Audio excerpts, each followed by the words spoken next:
Retired schoolteacher Mrs. Hoyle, Spring Byington, recognized for her reformation of young men, has resided at a second-rate hotel for 25 years.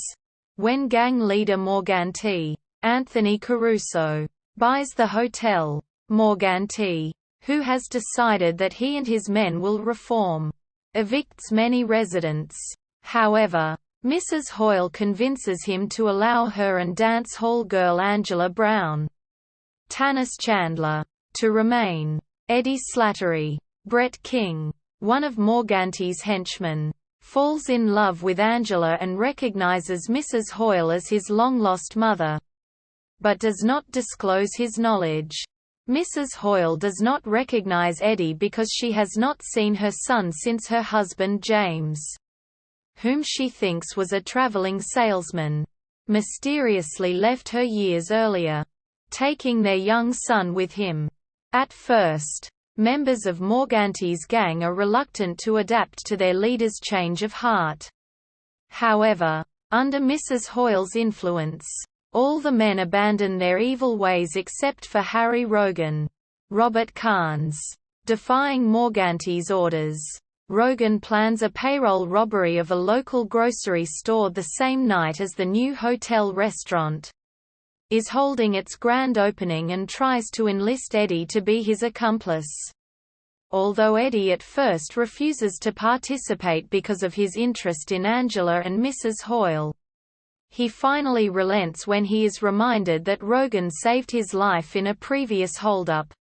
After the robbery, Eddie wants nothing to do with the stolen money and refuses to let Rogan tell him where he has hidden the money. Unknown to all, Rogan has hidden it inside a fur coat hanging in Mrs. Hoyle's closet.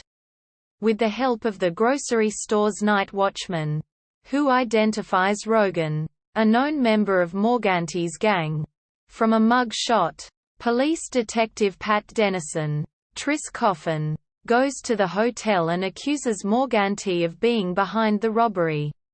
When Eddie sees the watchman with Dennison, he tells Rogan and the two try to escape.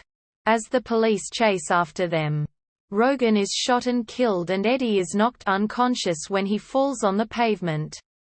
Mrs. Hoyle is arrested after the money and a trinket box containing several valuable jewels are found in her room. She denies knowledge of the money and claims the jewels were inexpensive presents from her husband.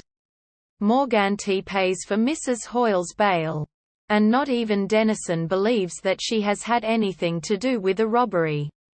But the prosecuting attorney, James Flavin, insists on trying her. The trial opens while Eddie is still in a coma. During Mrs. Hoyle's testimony, the prosecuting attorney confronts her with the fact that the trinkets in her possession are valuable jewels and reveals that her husband was a convicted jewel thief who died in prison 8 years before.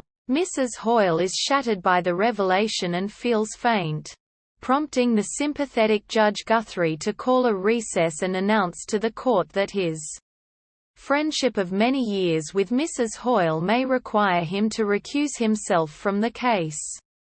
During the recess, Eddie regains consciousness and learns of the charges against Mrs. Hoyle. Despite his still weakened condition, Eddie asks Dennison and Morganti to take him to court to testify. As he confesses to the crime, he inadvertently reveals to everyone that he is Mrs. Hoyle's son. The charges against Mrs. Hoyle are dismissed, but Eddie faces several years in prison. Now reunited with her son, Mrs. Hoyle assures him that after prison he can start a new life.